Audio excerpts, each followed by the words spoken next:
Excellent. Well, good afternoon, everyone. Afternoon for most of us, maybe morning for some of us. My name is Ashley Cruz, and I'm the Events and Engagement Officer here at the Mental Health Foundation. Before we begin, the Mental Health Foundation acknowledges that what we call Alberta is the traditional and ancestral territory of many First Nations, Métis, and Inuit, who for generations lived on and cared for these lands. Our work takes place on the historical and contemporary Indigenous lands, including the territories of Treaties 6, 7, and 8, and a portion of the Métis homeland, including regions 1 through 6. Since we're in a virtual environment today, I would also like to acknowledge that no matter where you're tuning in from across the province, the country, the world, we offer respect and gratitude for the land that we all stand on right now. So without any further ado, I'm really excited to turn it over to our platinum sponsor, Ellis Dawn, who we are thrilled to have on board for this entire 2024 Lunch and Learn series. It's really our dedicated partners like Ellis Dawn who make these events possible and allow us to do this work that we're doing. So Nadina, please take it away. Yes, thank you. Hi, everyone. Thank you so much for having me here to introduce this Lunch and Learn. We at Ellis Dawn are very honored to be a part of this initiative and this event. So like Ashley said, my name is Nadina Holka. I work at Ellis Dawn as a mental health specialist, which is a role that's new for our company. So Ellis Dawn has grown from a small family-owned company in Eastern Canada to now an international company spanning countless projects with over 5,000 employees and a multi-billion-dollar valuation. With that has come an ongoing desire to consider mental health, given that we know that the construction industry is very heavily impacted by mental health, especially in consideration to many other industries. So Ellis Dawn is dedicated to creating a culture in which mental health is prioritized, and we have been working diligently to look at our resources, our tools, and our collaborations to make sure that we support not only just our workforce, but our industry and our communities as well. In recent years, the Ellis Dawn Edmonton Buildings Group has supported the Mental Health Foundation by attending the annual fundraising breakfast. So this year, our Edmonton team worked to develop a relationship between the Mental Health Foundation and the Edmonton Construction Association, which had led to the development of a Power of 1,000 initiative. Ellis Dawn is a values-driven company. These values are focused on our people. We believe in trust, complete openness, mutual accountability, entrepreneurial enthusiasm, integrity, and mutual respect. These are critical components in developing a healthy, strong, and collaborative working culture. The prioritization of health and safety across all of our projects is absolute. So partnering with the Mental Health Foundation for this initiative was a significant step in the direction of providing the same support and commitment for the mental health and safety of our people. So now I'll introduce our panelists for the day. So today we have Aneesa, Gill, and Cathy Mercier, who are health promotion facilitators with the Alberta Health Services Professional Practice and Education Services in the Edmonton zone. Aneesa is a registered social worker who supports adults who face mental health and addiction challenges. She is also an instructor at MacEwan University in the social work program. Cathy brings her experience in providing community support and psychoeducational materials to children, youth, adults, and families in the areas of mental health and addictions. So thank you all again from our Ellis Dawn family for this opportunity and for having us be a part of this day. And I will now turn you over to Aneesa and Cathy. Great. Thank you, Nadine. I'm just going to get set up here. All right. Well, thank you so much for joining us today for this introductory presentation on understanding anxiety. As Nadina said, my name is Aneesa, and I'm a health promotion facilitator with Alberta Health Services and the Professional Practice and Education Service team in the Edmonton zone. And like Nadina was saying, my background is in social work, supporting adults and older adults in the community who are struggling with addictions and mental health. And I'll let my co-presenter, Cathy, introduce herself. So I'm Cathy. I'm also a health promotion facilitator on this team, and I'm going to be spending more time with you at the second part of the session. Great. Thanks, Cathy. Okay, so the information in today's presentation comes from a variety of evidence-based sources, as well as from the professional experience of our team. It's meant to supplement and not replace any information provided to you by your therapist, doctor, or other healthcare professionals. So there will be opportunities for you to participate in the interactive discussions today by using the chat feature in Zoom. So you can open up the chat form by clicking the chat icon at the bottom of your page. A number of you have done that. It will open up either as a pop-up window or on the side of your screen. Once it's open, you'll have the single option of directing your chats to panelists. Your chats will only be seen by our panelists and your identity will not be shared. However, in this case, we are keeping it open. So we want to know everyone who's coming and sharing their thoughts, and that's okay. So in today's webinar, we're going to take a brief look at what anxiety is, the signs of anxiety and how we may be affected by it, including when our anxiety may be a bigger problem. And for the majority of our time, we're going to be looking at the impact of anxiety on our thoughts, feelings, and behaviors, and we'll discuss things we can do to help manage through our anxious experiences. So what is anxiety? So let's take a look. So let's begin by defining a few terms: fear, stress, and anxiety. So fear, stress, and anxiety are all states that bring us about both mental tension and physical changes. Though we sometimes use these words interchangeably, rather, they're not necessarily the same thing. So fear is basic, an intense emotion aroused by the detection of imminent threat, involving an immediate alarm reaction that gets us mobilized by triggering a set of physiological changes. So, for example, you would probably experience fear if you saw a bear wandering into your campsite. So stress is also a physiological or psychological response to internal or external stressors, and stress is often a part of everyday life. So, for example, you'd probably experience stress if you forgot to hand in your 10-page paper on bears and you needed to submit it in the morning. And anxiety is an emotion that is characterized by worry and apprehension, as well as feelings in our bodies. But it differs from fear and stress in that it's future-oriented. So anxiety isn't so much about what is, but about what could happen or what might happen. So, for example, if I find that I get worried just thinking about a bear, that's anxiety. So, quick question for everyone here: true or false? All stress and anxiety are bad for our mental and physical health. So feel free to share your answers in the chat. Right? So true or false? All stress and anxiety are bad for our mental and physical health. Hey, everyone's coming in really quick with your answers. Perfect. Few more seconds. Okay. Well, let's take a look at the answer. So we need stress and anxiety to help us learn how to cope, to adapt, and to become resilient. So it's false. The right amount of stress and anxiety can help us get focused, solve problems, anticipate outcomes, and consider different perspectives, get motivated to take action, and improve our performance. So as a society, we often talk about stress and anxiety in negative ways. But experiencing stress and anxiety and learning how to use these emotions is an important part of being physically and mentally healthy. So fear, stress, and anxiety can all trigger fight, flight, or freeze responses in our bodies. So these involuntary responses to perceived threats. So these are ways that our body is trying to address danger and keep us safe. However, it can become a problem when these intense responses in us are triggered when there is no real danger or risk.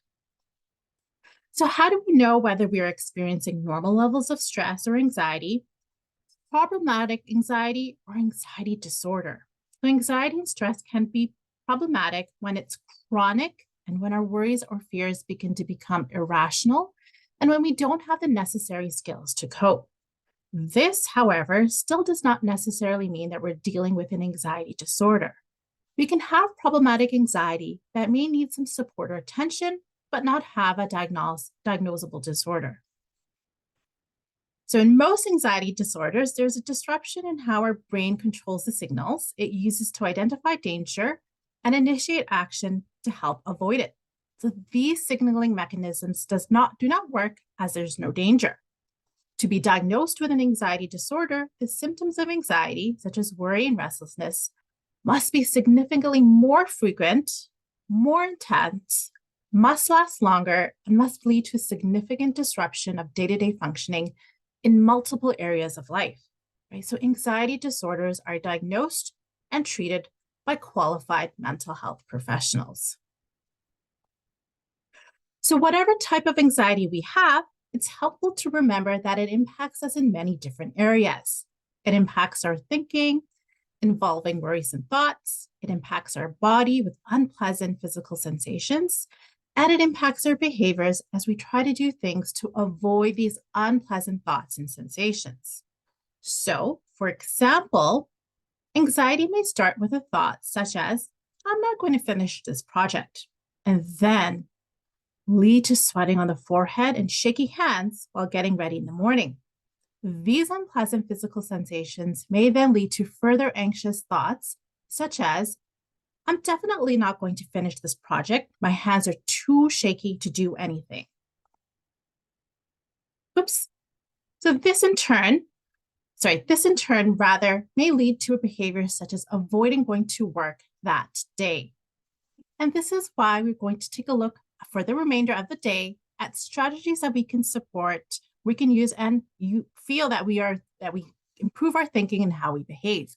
So remember, the goal isn't to remove anxiety. We need just to get things done. We just want to make it work for us instead of against us. So to be able to manage the impact of anxiety, we first have to become aware of them. So we can become more aware of the impacts through mindfulness.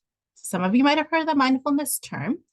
Mindfulness is the moment-by-moment, non-judgmental awareness of our thoughts, feelings, and bodily sensations. So mindfulness helps us notice what is actually happening in what we feel, think, and do. We become aware of what's going on for us in the present moment so that we can choose to respond to our experience in ways that are more helpful, more satisfying, or more effective. So with that, let's take a look at what we can be more aware of, what we feel in our bodies when we have anxiety. So let's have a quick discussion about this. What have you noticed when you feel anxiety? When are you feeling anxious? And where do you tend to feel it in your body? And what does it feel like? So put your answers in the chat. I want to hear, what does that look like? Okay, some people feel it in the chest. Betcha, in the neck, ooh, stomach, lots in the stomach, tight shoulders. Oh, yeah, a lot of feel it in the stomach. Legs shaking. Gotcha. In the muscles, so overall muscles. Someone said even the throat. Right, stiff neck, top of your back, right? That feeling of something's on your chest, that pressure. Gotcha. All right. Well, thank you everyone for sharing. And the head as well, right? We can't forget about the head. So it's important to recognize, as you see on the screen, that anxiety can affect us in many parts of our body, right? And it can be different for everyone, right? And although these symptoms may arise from anxiety, the physical symptoms are still very real. They are uncomfortable and may even feel scary as our body responds with that muscle tension, arousal, and vigilance in preparation for future danger. Okay. So sometimes when you take a moment to pay attention to what is going on in our bodies, it can help us to remain calm, right? To get out of our head and focus on the present moment. It lets us really notice the different sensation. So one body part at a time, and each with its own boundary. So we practice noticing these sensations by gently sitting with them instead of getting carried away by them. Right? So with a body scan, you simply sit or lie comfortably, keeping your body still and silent. Soften your breath. You can choose to close your eyes or turn your focus to a single area in the room. Then gently turn your inner attention to a particular body part, maybe your feet, and focus on the part for 5 to 10 seconds. And notice how that area is feeling. Is it cold or warm? Tight or relaxed? Is there any pain? Do you feel any clothing associated with that body part? So you just calmly notice what you're feeling in that area. breathing slowly. Then you continue your scan by moving to the next body part. So maybe moving from your feet to your calves, then to your knees, your thighs, up to your hips, and so on. So all the way up to different parts of your head, right? Gently focusing on each area and simply noticing what it feels like without any judgment, right? The key is here not to judge our sensation, but just to be aware of what our body is going through. So once we notice what we're feeling, it can be helpful to name it. A number of you did when you shared it in the chat. So my shoulders are feeling tense. My heart is beating. My hands are sweaty. So when we acknowledge our experience in this way, it can help us to take a step back and bring some space in between us and the uncomfortable sensations. Then after acknowledging these sensations, it can sometimes be helpful to reframe our experience and see it through a helpful lens. So think of it as my body's trying to protect me. It's okay to feel this. This feeling will pass. So this framing can help us shift towards a mindset of acceptance and can help us feel more in control. Again, our goal isn't to remove all anxiety. We just want to improve our ability to manage it. And I'm going to say that again. Again, our goal isn't to remove all anxiety. We just want to improve our ability to manage it. So another thing we can do to address the different sensations we notice is try to make gentle adjustments to those areas of tension to try and release it. Right? So we might want to relax our forehead, right? Move our jaw, drop our shoulders, right? Take deeper and slower breaths, tighten, release certain muscles, or just simply change our posture. So when we're experiencing anxiety in our bodies, and when we are aroused by our breathing, that tends to become more rapid and shallow. So, but we can learn to turn to deep breathing to help us manage our stress response. So when doing breathing exercises, we relax our stomach muscles so our breath can be natural and deep, and we breathe in slowly through our nose and out through our mouth, being sure to exhale as long or even longer than we inhale. So one breathing technique is the four-sided breathing or the box breathing. And maybe some of you know this or practice this. So in this, we breathe in for a count of 4, hold in for a count of 4, and then breathe out for a count of 4. And we're going to hold it for a count of 4, and then repeating this slowly at our own pace. It's been said that the Navy SEALs in the US use this box breathing as a quick way to get the nervous system under control. And I've used it as well. I've used it with my clients and they found it to be effective, again, just to get our nervous system under control. And breathing is what we do every day. It's just a lot more mindful in terms of how we do it. So another way we can support our bodies is by intentionally engaging our senses in the ways that feel soothing. This could include just going out into nature, listening to music, or going somewhere quiet, or smelling or tasting things that are calming or refreshing, right? Touching something that is smooth or textured, or even feeling pressured, right? Being wrapped up in a soft blanket or robe. Right? So we can try different things and know that what works for us so that we can make a plan to turn those to those supports when we need them. And again, everyone is really different in how they use their sensations, right? So one may work for you and one may not, and the person that you care about may use something else. But again, it's really about what works for you to help manage our nervous system when it feels a bit out of control. And since we've been sitting for a while, for the last 20, 25 minutes, so let's do a little activity that combines body awareness, breathing, and sensory support. So as you do, try to gently keep your focus on your body sensations, right? So we want to make sure we're putting our brains and focusing it on our body. And if your mind wanders, just gently bring it back. So with that, I'm not going to do it with you because I need to control the mouse here, but take one hand and place it on one shoulder. Okay, so take one hand and place it on one shoulder. Then take your other hand and place it on your other shoulder, so the opposite shoulder. So make sure your palms and arms are relaxed as you place them across your chest. Take a nice, slow, deep breath in through your nose and out through your mouth. So through your nose, out through your mouth. And just notice how your shoulder, your back, your arms, and chest are feeling. Just focus your mind in those areas.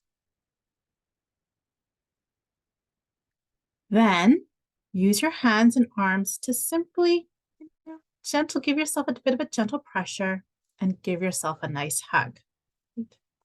And as you do that, breathe in as you tighten the hug and breathe out as you relax. Do that for a couple of times. Again, notice how each part of you is feeling as you do this. Again, it's just about bringing awareness to your body for that sensory support. Now relax your arms. So bring them down to your side or into your lap. And take one more gentle breath.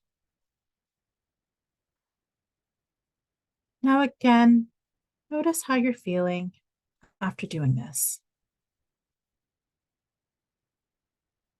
The goal is just to notice what your body is going through and encourage some of that relaxation. Again, it's just to manage that anxiety and not eliminate together. So thank you everyone for trying that out. We hope that it's been a helpful exercise that you can use with yourself and your loved ones just to pull in those sensations of your body, and it's easily to do.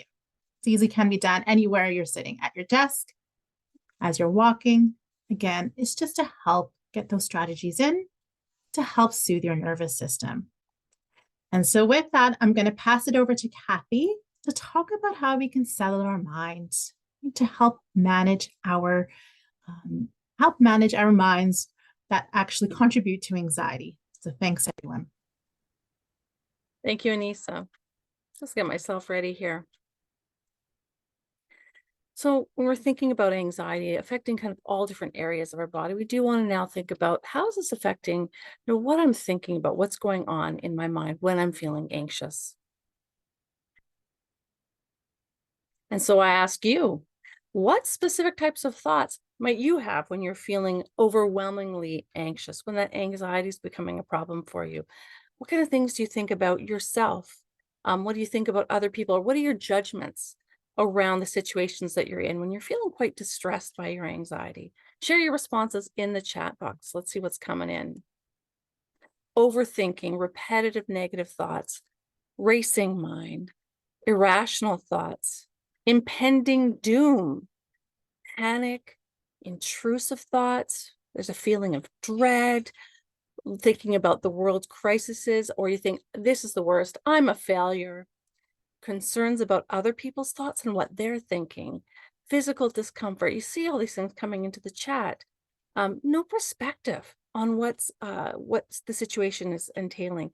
Freezing, thinking I'm sick, there's something wrong, feeling pessimistic, anger, annoyance, worry, impending catastrophe. Absolutely.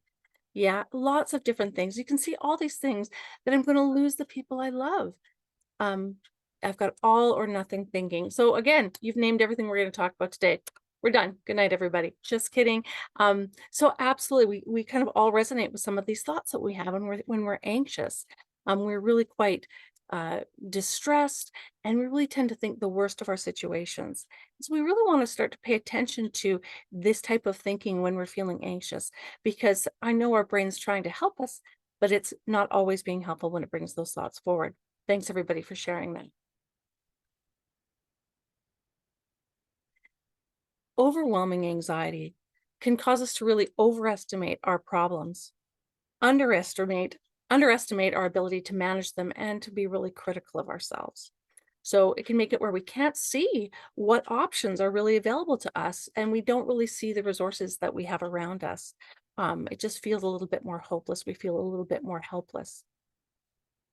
Anxiety can pull us out of that present moment, because when we're having anxious thoughts, we either tend to ruminate about the past or project our worries about the future, or instead of, we do all that and we don't always just manage the experience that we're going through in the moment. And now is the only place where we have some capacity or agency, the place we're able to do something.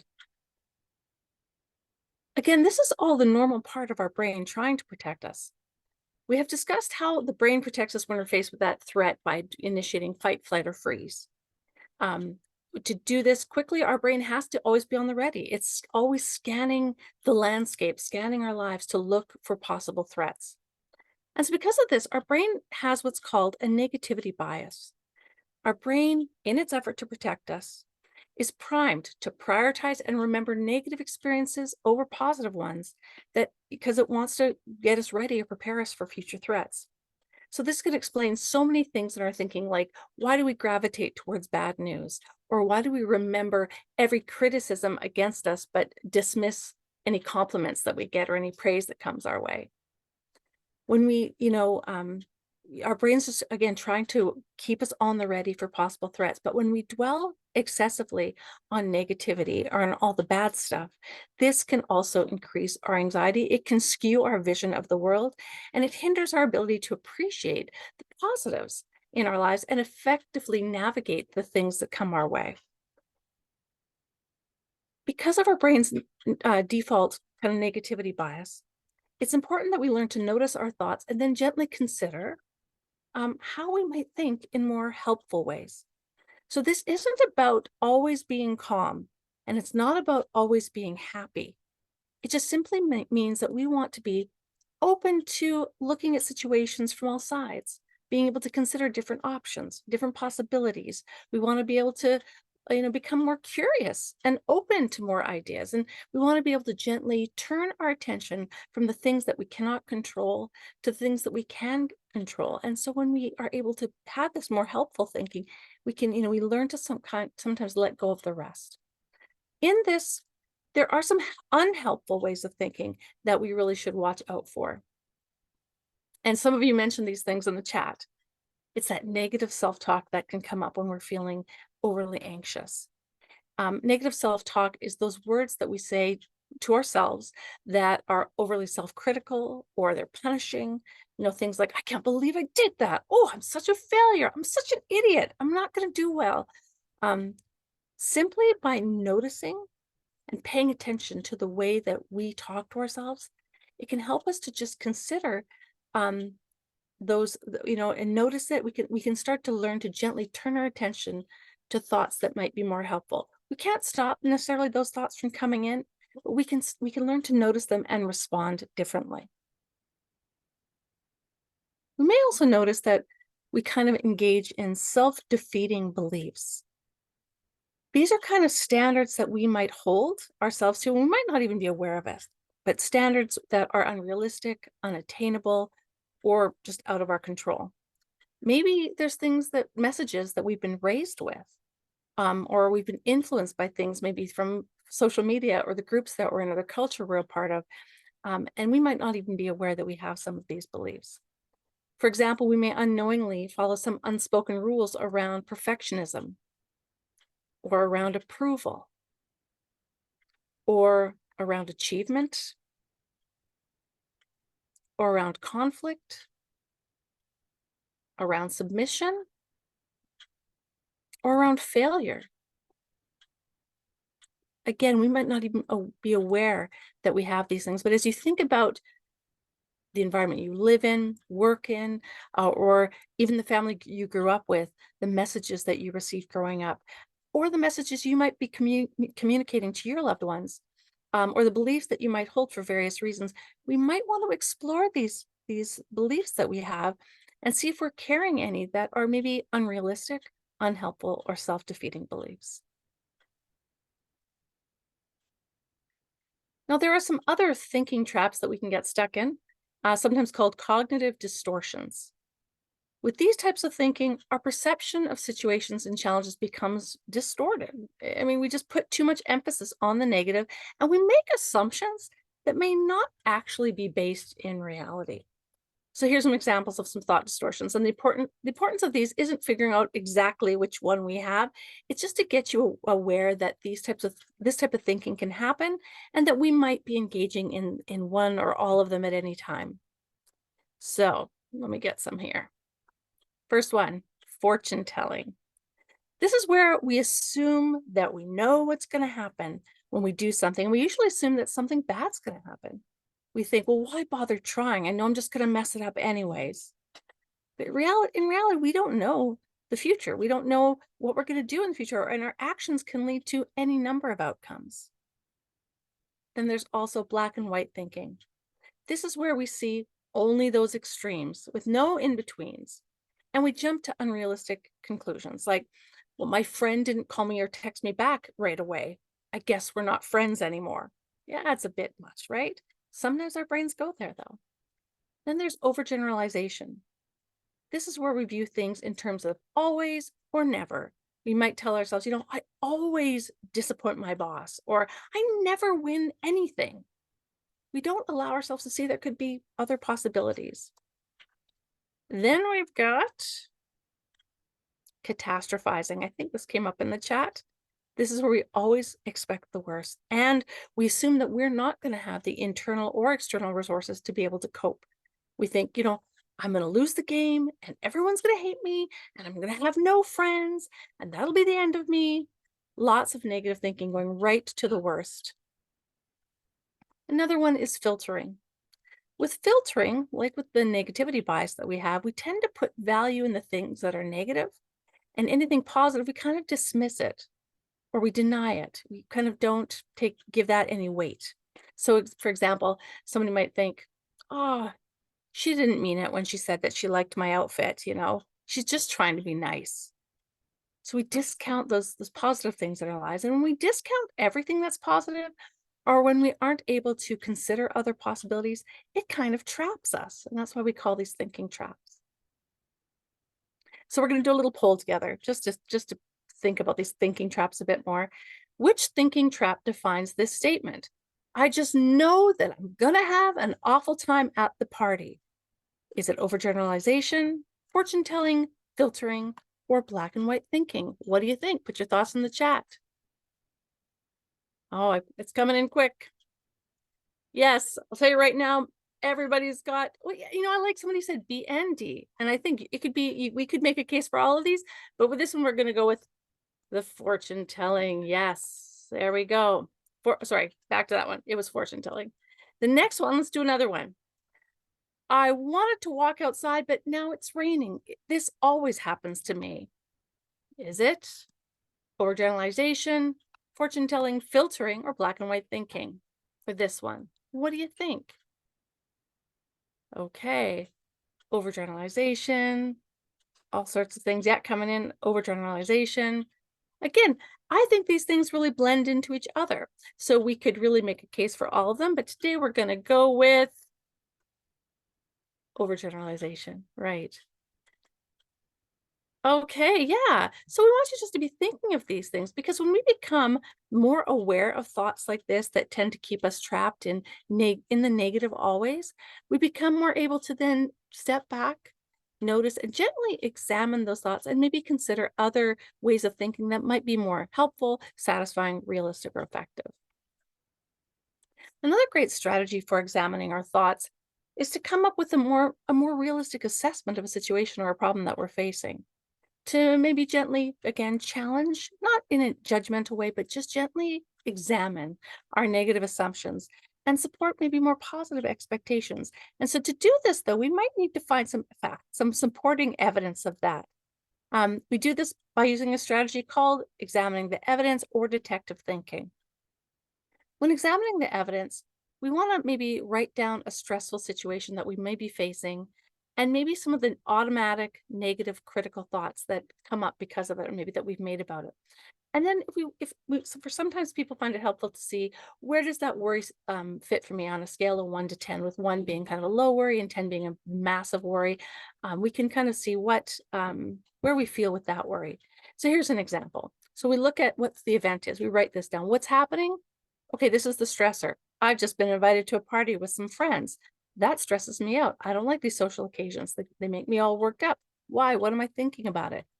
Well, I'm worried that I'm going to say something stupid or do something stupid. I'm going to be humiliated. And maybe I think, how big of a worry is this in my body right now? Or how am I feeling in my thoughts?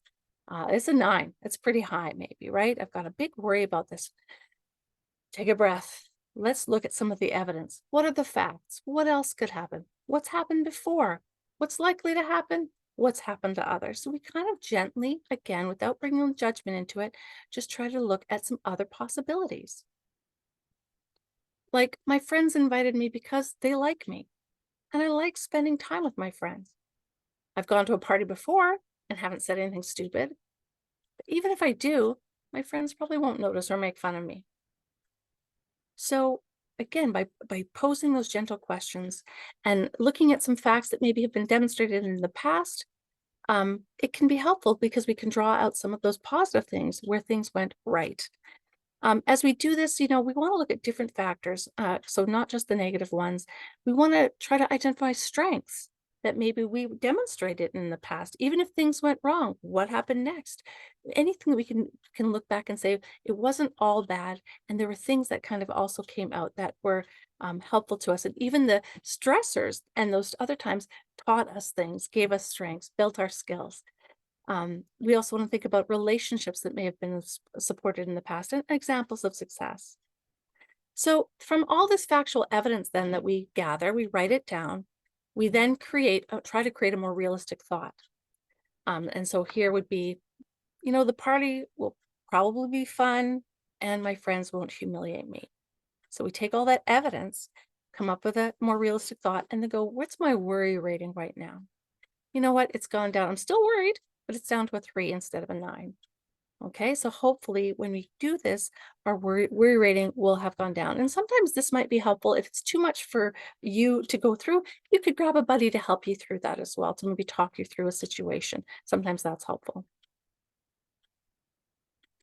Examining the evidence can also help us to reframe some of our negative self-talk when we notice it. So for example, if you notice yourself thinking, I messed up again, we can just practice going, okay, pausing and considering a more helpful phrase like, you know what, it happens to everyone sometimes. Next time I'm going to try such and such. Or I can't do this. Wait a minute. I'm still learning how to do this. It's going to take some time. I can figure it out. Even if I make a mistake, that's how I'm going to learn. No matter what I do, I will fail. Let's think about how we could reframe that. I worked hard for this. I'm going to do the best that I can. When you say phrases like these more helpful phrases to yourself, it might not feel natural at first. You might need to kind of fake it till you make it, until speaking in a more helpful way, a more curious way, a more optimistic way feels a bit more natural to you. But it will come more easily with practice. Now we're just going to take a look at behaviors we often have when feeling kind of uncomfortable, distressed, or anxious. What's the easiest way that we can address a stressful situation? Avoid it. Yeah, that's what we often tend to do. We naturally move away from pain or discomfort. And so our primary behavior is often just avoidance. So you might be thinking, well, so why wouldn't we want to avoid things that aren't feeling good? What's wrong with taking comfort and staying clear of stress? Well, nothing except that complete isolation from adversity is neither possible nor is it helpful in the long term. And this is why. So when we have everyday stress, we experience a stressor, then our stress response is activated and it gets elevated, and then it reduces and goes back to our baseline, whatever that is. But when stressful situations are, but when we have a stressful situation and our stress response goes up, but we avoid going through the stressor, we might feel temporary relief, but that relief is actually going to reinforce that avoidant behavior, meaning that you're teaching your nervous system that you can't handle it. Then the next time you're faced with that same stressor, what's going to happen is the intensity and length of your stress response in first meeting up with that stressor is going to actually increase. So instead of making the problem better, avoidance is going to make the problem harder to handle. It's going to make it worse. But when stressful situations are faced and coping skills are used to manage through that stress, the intensity and length of that stress response is actually decreased when we encounter it again. So we've got to help ourselves to not avoid, we want to avoid avoidance, but not to avoid stressors, because we want to give our nervous system that cue that we can figure this out, and that we want to bring in our coping to help us to sit with that discomfort and manage through it. To get better at avoiding avoidance, we might need to practice going through situations that are stressful in manageable and supported ways, using some of those body-based strategies Aneesa talked about and some other thinking strategies to help us to stay in the moment. You know, any new skill that we want to learn, playing a new instrument, learning a language, it all is learned through practice. The skills around addressing our anxiety and coping are no different. So we got to think about how we can practice managing stressful situations. One way is through gentle exposure. So we expose ourselves to manageable doses of stress, ideally in supportive environments. So we aim to face a stressor that feels uncomfortable, but maybe in a way that we can, feel reasonable enough to still take it on. Then the exposure is repeated, in other words, practiced.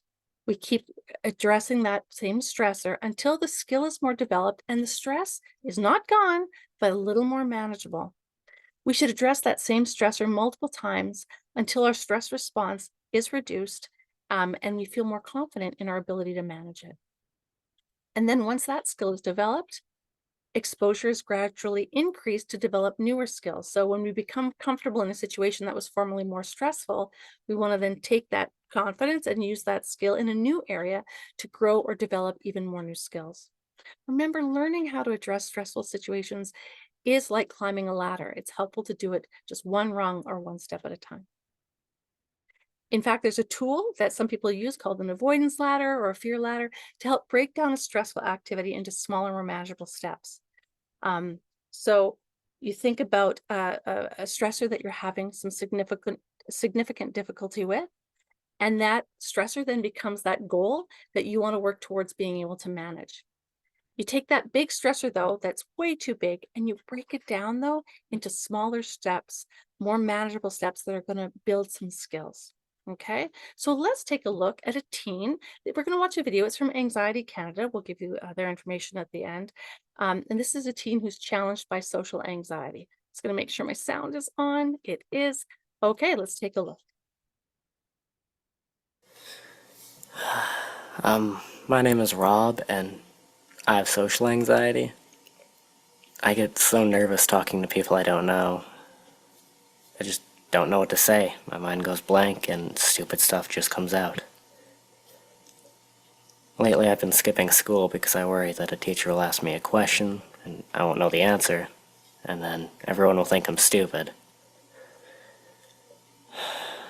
I do have a few friends, and I guess I feel okay around them, but I ditch if they invite anyone I don't know. And I can't talk to girls. I mean, why should I even try? They're not gonna like me anyway, right? So now I'm stuck trying to figure out how to deal with this. All right, poor Rob. Let's talk about Rob for a second. His goal is to be able to talk to people that he doesn't know very well. This is a high stressor for him, and some of it seems very unattainable for him. My question for you is, and put this in the chat, can you think of some smaller steps, low or medium stressors that Rob could maybe take to practice or get more comfortable with talking to people? Smaller steps that are still somewhat stressful for him, but maybe less intense than that larger goal of just talking to people he doesn't know or talking to people he might be interested in, things like that. So can you think in the chat, put in the chat, any sort of ideas you have around some smaller things that he might try? So we've got saying hi to a teacher, right? Just instead of talking to someone in his peer group, which might stress him out more, saying hi to a teacher. talking with the people that are friends and just practice his conversation skills. Yeah, you see it coming up here in the chat. Talking to his friends and family, saying hi to people that are passing by. Could try just going to the park, just going to a new place. Again, it might be stressful for him. He might meet somebody or bump into somebody. Make videos of himself and watch them back. He could have prepared 2 to 3 general things, some talking points to bring up in conversation. Practice talking in a mirror. So many ideas coming through. Letting his peers that he feels safe with know that he does struggle. So being open with people that he can trust, and then practicing with them. Right. So again, we can help Rob to identify, a number of different stressors, and he could take all those different examples and even more, and then rank those in order of least stressful to most stressful, and start in the area that does give him some stress, but he thinks he could still manage trying it out. And we could start there, and then he kind of work his way up, practicing different skills as he goes. So with that, we're going to actually take another look at Rob and see what activity he chose. Let's see. Hey, it's me, Rob. So, I've had social anxiety for quite a while now. Since I started high school, it's just got worse. There's just so many people. I'm not really good at making friends. I just don't know what to say. I hate feeling this way. So, I found a website and it says that I have to start doing things that I've been avoiding. So, I made a list of things that make me anxious, like saying hi to people, looking people in the eye, and answering questions in class. I can't even imagine doing that one. I'm just gonna do the easiest over and over until it doesn't feel like such a big deal. Right now I'm in study block, so I'm gonna say hi to the first person that comes in. Honestly, I'm freaking out a little here. Hey, someone's here. Hey!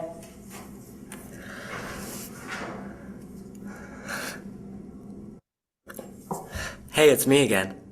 That was crazy. I can't believe I said hi to that girl. I almost bailed. But it wasn't that big of a deal. So, my plan is to try and say hi to a few more people today. I know it'll get easier the more I do it.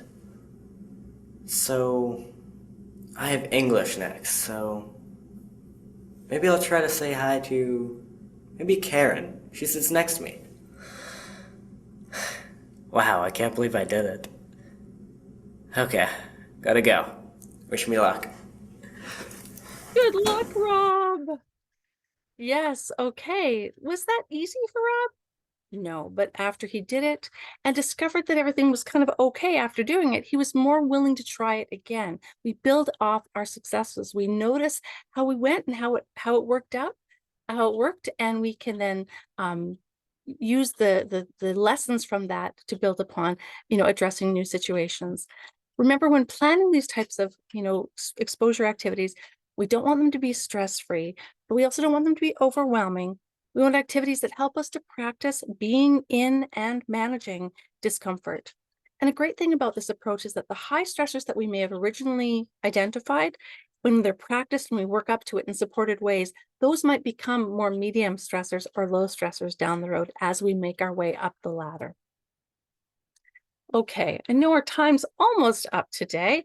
If you joined today's session, because you have some feelings around anxiety, I hope some of these strategies will be helpful to you. If you joined today's session because you're supporting someone who may be struggling with anxiety, here's just a few additional tips before we wrap up as you journey together with your loved one or a person you work with. So first, it's really important to take care of yourself. It's been said, you can't pour from an empty cup. And so supporting someone with significant anxiety is going to be challenging at times. So do your own deep breathing, take care of yourself, regulate your own emotions, really pay attention to what you're feeling in your body. Take care of yourself as you go so that you can fully be present for yourself and for the other person. And with that, it's that being aware of our own anxiety or our strong feelings. Sometimes when we're caring for someone that's anxious, we become anxious ourselves. So we get worried for them. Take some time to self-reflect.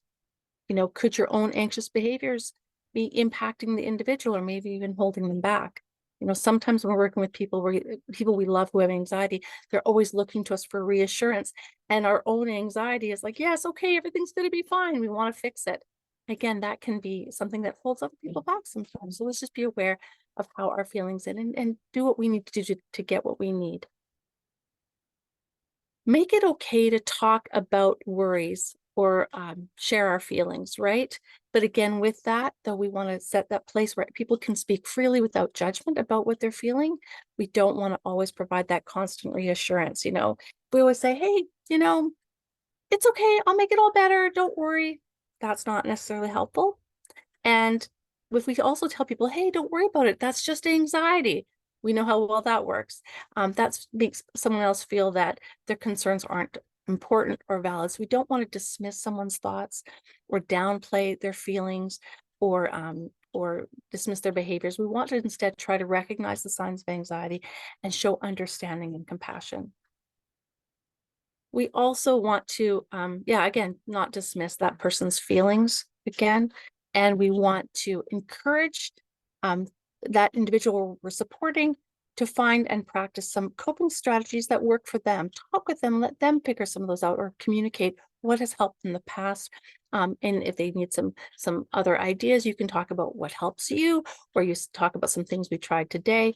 Encourage them to access those things when they're not stressed, some of those coping things, so that they can access them when they are feeling stressed, and to always, have them on the ready or find ways to address some of the barriers to accessing those things so that they have them with them. So they're not going to always avoid stressful moments. Lastly, let's be examples to others that we work with or care for or love. We want to make sure that we're facing our own challenges and demonstrating kind of in the open the use of some of these strategies that can help keep us going even when we are feeling discomfort, anxiety, or stress. So just want to wrap up here by just reminding everybody that anxiety and stress are normal and healthy responses that we need. Taking away all stress is going to disadvantage us. But sometimes we know that anxiety can become problematic and can sometimes even be a disorder. So when that happens, there are treatments provided by mental health professionals that can help. You can get help for these things, and there are treatments there that are effective. You can get check those things out with a qualified mental health professional. When we become more mindful, more aware of how anxiety impacts our body, our thoughts, and our behaviors, we can start to step back and consider how to manage these areas, each of them, in the moment. And when we actually practice using those strategies to encourage coping and discourage avoidance, we can then reduce some of those overwhelming feels or overwhelming feelings of anxiety and strengthen our ability to kind of manage stressful situations and build our resilience. Okay, that was a lot in a short period of time. I hope some of these things either reminded you of strategies that you're already doing or help you to kind of seek out and try new things for those times when you're going through stressors, and hope it helps you to support others in your life as well. Just want to point out there's some phone numbers here on the slide if you're looking for some extra supports. Maybe you have some problematic anxiety that's impacting your life in a certain way. Maybe you want to seek out more of those professional supports. Do definitely call one of the numbers on the screen. You can also check out the resources at Anxiety Canada that I mentioned before, and they can let you know about maybe some other resources for you that might be helpful or next steps for support.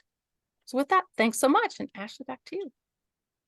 Thank you so much, Aneesa and Cathy. I see a lot of thank yous coming in the chat, lots of wonderful comments, people taking away really great tips. I saw a question in there about the recording. Yes, we are recording this session and it will be shared with everyone who registered, and it will be put on our YouTube channel as well. So for everyone wondering if, you'll get the recording either to reference back to or share with folks that, couldn't attend, you definitely will be given that. So yeah, I just want to say I mean, personally, I really liked the sensory support exercise. Like, it's just so simple and powerful to think about, you know, taking a pause, literally giving yourself a hug. So I'll definitely be using that one.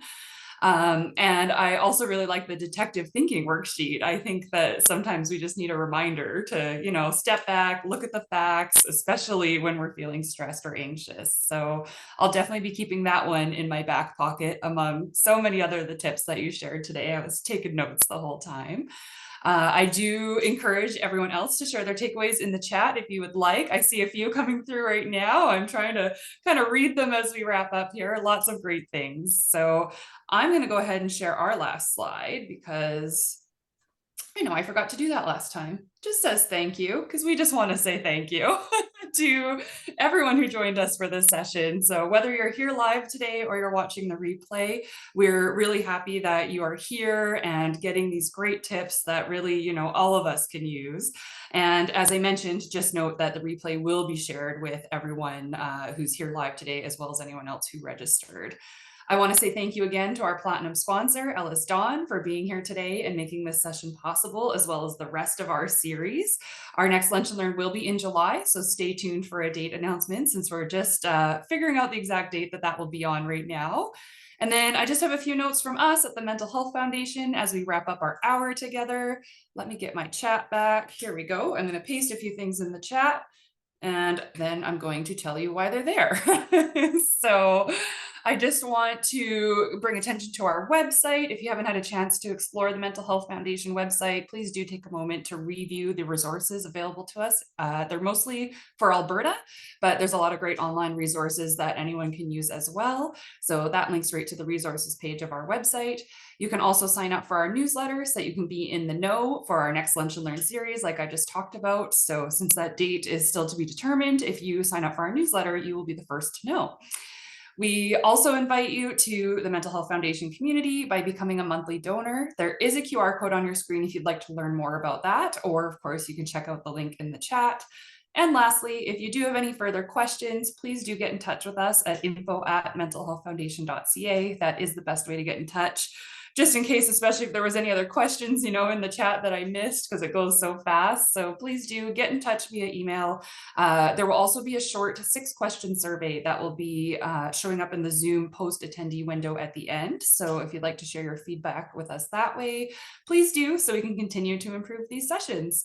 And with that, we're right on the hour. So that's all I have for you today. Thank you so much for joining us. Thank you again to Aneesa and Cathy for sharing your expertise. Thank you, Ellis Dawn. I wish you all a beautiful afternoon and evening ahead.